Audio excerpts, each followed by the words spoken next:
Brother Peter. I am surprised to see you. What brought you to my house unannounced? I hope there's no problem. Paul, my brother, our people say toad does not run in the day for nothing. Either something is pursuing it or it's pursuing something. Whatever it is, you are welcome. Thank you, Paul. I need your help. There is this land in front of my house that I need to buy, but I don't have the money for it, and I need that land. That is why I am here. I know you can help me. Please give me the money. Later I will give it back. It's just $10,000. Peter, my brother, you won't understand. To be honest with you, I don't have such a lot of money. I mean, I have a lot of things to do with money right now. Even as I am speaking to you, I am looking for money to take my wife to the hospital. So for now, I can't promise you anything. No, Paul, I am not asking you to dash me the money. I am saying you should lend me the money, and later I will give you back. How can I explain myself for you to understand that I don't have money? I told you I am even looking for money to take care of my wife, because I have used all the money in my hand for expenses and still have a lot to sort out with money. Paul, don't do this to me. Give me this money. I know you have it. I am your brother, for Christ's sake. I am not running away. I don't have Peter. I am saying the truth. Why are you making it sound as if I don't want to give you? Tell me you don't want to give me, Paul, because I know you have the money. Anyway, no problem. If you don't want to give, I will look for someone else to help me. It is just that it is a shameful thing that my rich brother is there, and I am looking for another person to help me. But no problem, nothing spoils. Peter, how else do you want me to explain myself for you to understand me? Will I have money and refuse to lend it to my brother? Don't think I am rich. Money is everywhere. It is not so. I am only packaging myself. Moreover, the more rich you become, the more expenses. Like they say, big man, big problem. Don't be surprised you find more money in your account than mine. That is how it is. Stop letting appearance deceive you into believing someone is richer than you. Story for the gods. Anyway, I have heard you. Let me be going, since what I came for is not successful. All right, go well. I wish I could be of help, but there's nothing I can do. Expenses are too much on my head. I will take my leave. How I wish he would understand that appearing rich doesn't mean that money is everywhere. It is just packaging. It's just packaging. I hear. With packaging, you have a mansion as a house. With packaging, you ride the best car. With packaging, you have properties here and there. Why not package me like that? Nonsense. Instead of him saying he is not giving me, he is there talking nonsense. I don't blame him. Dear, welcome. I hope my food is ready. Why is your face like that? Did you fight with your brother? I can't believe that my brother will look into my eyes and refuse to give me the little help I asked of him. Despite all the money he has, he couldn't give me just $10,000. I don't blame him because I went to beg him for help. That is why he has the guts to say no to me, but I will prove to him that I am not the kind to say no to. So why are you annoyed? Apart from saying no to you, did he say anything else to you? Is it not better that he said something else than to say no to me? What else could provoke me this much, if not the no he said to me and claimed he doesn't have money everywhere? What he was doing was packaging. But that shouldn't provoke you this much. By the way, it is not by force to take something from a person. It is his money you are talking about here. Even if he has it and decides not to give it to you, it is not a sin to him. It is his own, and that shouldn't make you pick offense, because you are not in his bank account. He might be telling the truth, that he doesn't have money. Things are not always the way they appear. Somebody can appear rich but have no money. That is why we shouldn't judge by appearance or whatever. Matthew 7 verses 1-2. Judge not, that you be not judged. For with what judgment you judge, you shall be judged, and with what measure you measure, it shall be measured to you again. Oh no. Why me? Why is it that my wife doesn't have common sense? Can you hear yourself sitting in front of me, supporting a man who is so mean to your husband? Are you sure that there's nothing going on between you and him? Because I am beginning to suspect you. Anytime you hear about my brother's matter, you turn to the pastor. Better be careful with me. Otherwise, you will regret marrying me. Did you hear that? Dear, why are you talking to me like that? I don't like it. I don't blame you anyway. Why am I wasting my time with a woman who always bends to urinate? What of the food are you not eating again? Eat your food. I am not eating again. Let me look for someone who will help me. Yes, the door is open. Come in. Teddy. Peter, is this you? Please come and sit down. Thank you. I hope there's no problem, as you came to my house this morning. My brother, I need your help. I need $10,000 to sort myself out. I came to see if you could help me with part of the money so that I can look for others until I complete the morning. But Peter, your brother is rich. Why didn't you go to him instead of walking from one place to another looking for money? Whereby you have a brother that can give you the money at once. Which brother? I can't believe you will say that to me. Do you want me to die before my time? What do you mean by that? Is your brother going to kill you if you ask him for help? So you don't know he is a ritualist. Did you ask what killed our mother? He used her for ritual, and when I confronted him, he threatened to kill me, but God will surely expose him one day. This is why I can never ask him for help. In fact, if he likes, let him have all the money in this world. I will never go to him for help. I don't need blood money, please. What? Is what you are saying true? Are you asking me if I am sure? Of course, he is my brother. I know him very well. Besides, what makes you think I haven't gone to him for help? Have you seen a person whose brother is rich, and he is begging for money? So all the innocent he is claiming is fake. Do you know that I am looking up to him as a role model, thinking he is a good man? Oh no, oh no. Don't try it if you like yourself. He is a total fake, a pretender, that is what he is. If not because I am very powerful in prayer, he might have used me. I am even afraid something bad might happen to his wife soon. The way I see that woman, he has used her. That woman is very sick, and something inside me tells me he has already sacrificed the woman. See, Peter, that woman is my uncle's daughter. If anything happens to her, I will not take it. In fact, I will make sure his head goes down for it. I don't mind selling my own soul to deal with him, so better warn him that nothing should happen to that woman. Me warn him? God forbid. The only thing you can do is pray, but to me, I know it will happen. Then let him get ready to hear from us, because I am going to see my uncle for this. In case anything happens to his daughter, he should hold that ritualist of your brother responsible. Please stop calling him my brother. Me and a servant of the devil can never be brothers. Thank you for telling me, Peter. How much did you say you needed? I need $10,000, but if you don't have all, give me the one you have, and later I will give you back. You deserve it. You are a good man. Other people would have hidden it because he is their brother, but here you are telling the truth. In fact, once again, you are a good man.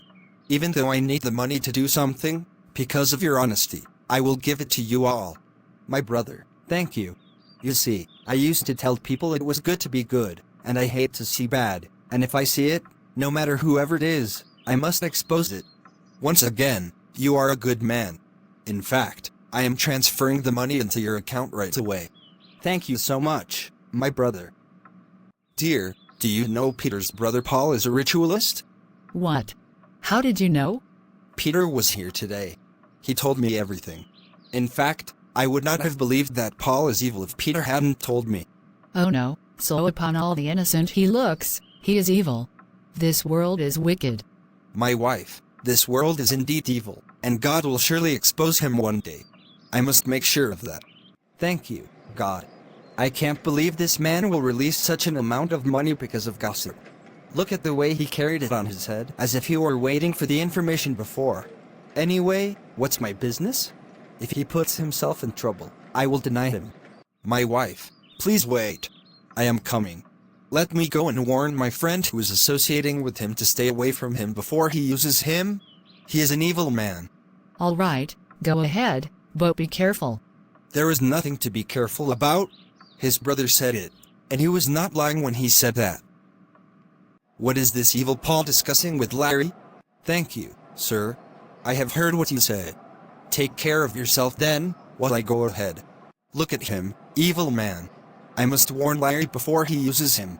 All these ritualists can use anybody. Excuse me, Larry. Yes, Teddy. What were you discussing with that evil man? Do you want to die? Don't you know he is evil? What are you saying? So you haven't heard that he killed his parents for money, and now he is about to kill his wife. How did you know? I mean, did you see it with your eyes? Were you there when it happened? I don't need to be there or see it with my eyes. I heard it clearly from the red source. The person who told me could never lie about that because he has nothing to gain from lying against him. In fact, his brother says he did it. His brother said, "You were not there." See, Teddy. Be careful so that what you do not know doesn't kill you. Many people lost their lives or entered into problems bigger than them as a result of, they say, he say, she say. A human should not talk about what he is not sure of, and as children of God, we are not to slander, criticize, or spread rumors about what we are not sure of. Even if we are sure of it, we should pray for the person and not slander. They say, he says, she say. It is not for children of God. James 4, verse 11. Do not speak evil against one another, brothers. The one who speaks against a brother or judges his brother, speaks evil against the law and judges the law. You shall not go around as a slanderer among your people, and you shall not stand up against the life of your neighbor. I am the Lord. Leviticus 19, verse 16. You shall not bear false witness against your neighbor. Exodus 20, verse 16. You shall not spread a false report. You shall not join hands with a wicked man to be a malicious witness. Exodus 23, verse 1. We are not called to be busybodies in another man's matters. If you have time, instead of using it to slander and accuse people, why not use it to save souls? If your mouth is scratching you, look for a soul to preach to. Do something that will benefit you here and after, instead of bringing a curse upon your head by saying things you don't know whether they are true or not. What are you saying? I should not say what I hear. Say what you are sure of, what you witness, not what you hear because it might be lies, and then you bring yourself curses. Don't you know there's a reward for every work we do? Whatever we are doing in this world, we should know that one day we will get a reward for it. If it is good, we get a good reward, and if it is bad, we get a bad reward. That is why, whenever we are doing work, we should make sure it is good work so that we will not start crying when we start reaping the rewards. I have seen a lot of people crying and asking God, "Oh God, why do you allow such evil to befall me?" without knowing it is the reward of the work they did. Everything you are doing in this world has a reward. Whenever you are doing something, ask yourself what kind of reward this work will bring to me here on earth and after the earth, and if the kind of work is not to bring you a good reward, desist from it, because you must get reward in whatever you do. So do good work, do something that glorifies God, and be proud of the reward. Go and sit down, Larry. If you don't want to believe it, that is your business. All I know is that I believe it 100%. I am sorry, but I do not believe or speak of what I did not see with my eye, and when problems arise, do not say no one warns you, and remember that every idle word that men shall speak, they shall give account thereof in the day of judgment. Matthew 12, verse 36. Excuse me. Nothing will happen. He is an evil man. If not, his brother wouldn't have said it, and I would make sure I spread it all over. Let him stop pretending to be innocent. Nonsense. Are you not the boy who served Paul, Peter's brother? Where are you rushing to? My brother called to say that my mom fainted and was rushed to the hospital. So it has happened? He finally used her. Your madam is dead. Oh no, oh no. No, sir, not my madam, my mom. Peter said it. It has finally happened. When I told them what I heard, they said how sure I was. Now look at it. Uncle. What is pursuing you? Your daughter has been used for money. Which daughter was used, and how? How many daughters do you have, Joy? Of course, as I am talking to you now, your daughter is dead. What? How did you know? Who told you? Are you sure of what you are saying? I am very sure of what I am saying. Paul, your daughter's husband is a ritualist. He killed his mother and his father. Now is your daughter. Oh no, let it not be true. My daughter cannot die. If anything happens to my daughter, I will scatter everywhere. My in-law, I am surprised to see you. Where is my daughter? Is anything the matter? I said, where is my daughter, you ritualist? Father, you're here. What, daughter, is that you? Of course, Father. I heard you shouting. What is the problem? Oh no, Teddy has deceived me. What happened? He told me you have been used for a ritual and that your husband is a ritualist. What? What? I can't take it. Oh no, oh no. So, it's Teddy who has been spreading rumors of me being a ritualist. Teddy dare accuses me of being a ritualist. He will hear from me. Father, how can you sit and watch someone accuse your son-in-law, and you believe him? You know my husband can never do something like that. My daughter, he said you were dead. I thought he was sure of what he was saying because he sounded so serious. But that Teddy, or whatever he calls himself, needs to be taught a lesson. How dare you spread the rumor that my husband uses me for rituals? I thought you were dead. It is you that is dead. Don't worry. By the time we are through with you, you will learn how to mind your business. I can't believe she is still alive. Anyway, I am not afraid. After all, I am not the one who said it. It's Peter who said so. Anywhere they take me, I will go and tell them what Peter said to me. Mr. Paul, you said you have a complaint to make. Yes, Your Majesty. Please go ahead. Your Majesty, a man named Teddy has been spreading rumors, accusing me of being a ritualist. I want him to come forward to prove his accusation before I take action. If not, I will stop at nothing until he gets destroyed. Since I am a ritualist, he must have evidence to prove his accusation. Please calm down, my son. You did well by bringing the matter to me. I assure you, I will take it up from here and make sure the book comes to light. Thank you, Your Majesty. Guard. Yes, Your Majesty.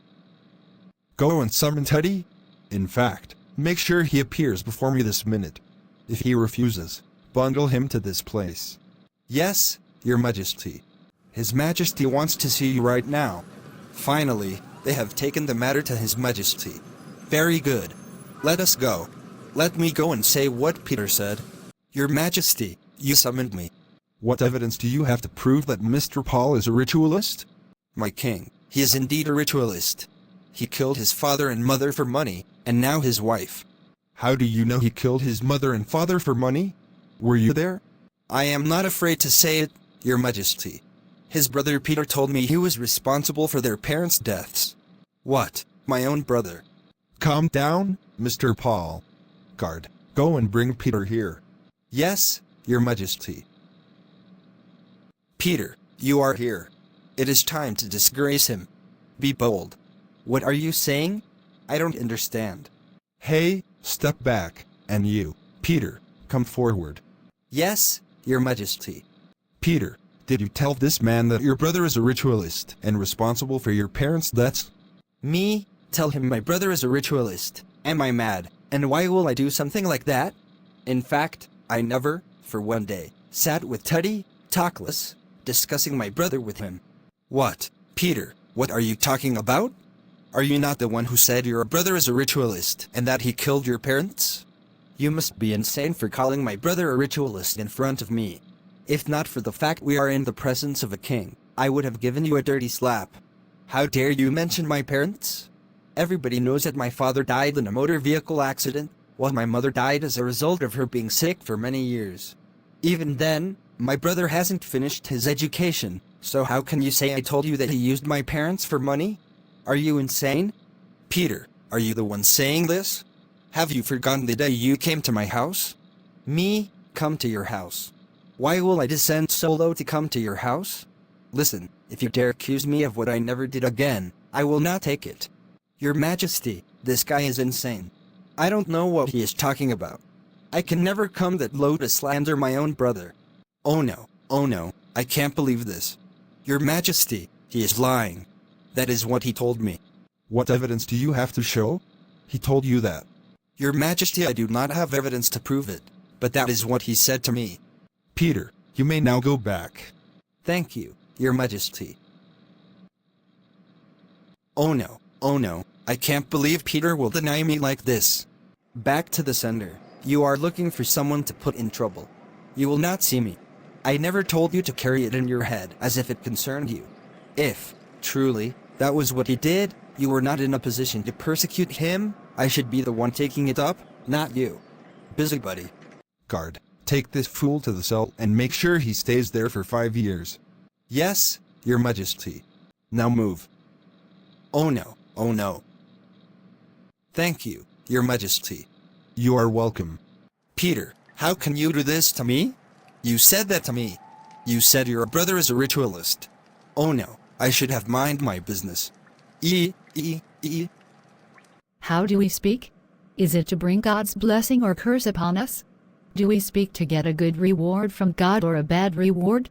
Let no corrupting talk come out of your mouths, but only such as is good for building up, as fits the occasion, that it may give grace to those who hear. Ephesians 4 verse 29. It is not God's will for us to talk about one another, to bring each other down to desolation, to turn a person from association with another, to ruin one's name on a job, or to keep them from promotion or exaltation. This puts you in the judgment seat when you begin to put your mouth on others. So when you judge or slander a person's name or character, we are saying that we are God. We, as Christians, are so vain that we often think that one sin is greater than the other. Sin is sin. All sins have a goal, and that is to imprison your soul in the depths of hell. Whether you are a liar, a murderer, a gossiper, a thief, a slanderer, an accuser, or an adulterer, it is all the same.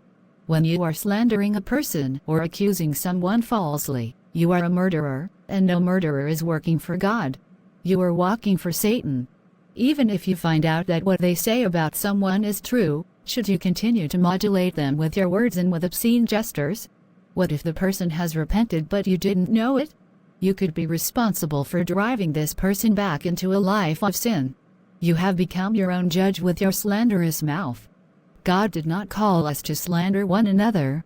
God hates tongues that slander, criticize his fellow. It is satanic for one to slander his fellow. It is not an attribute of Christians, because you harm another with your words.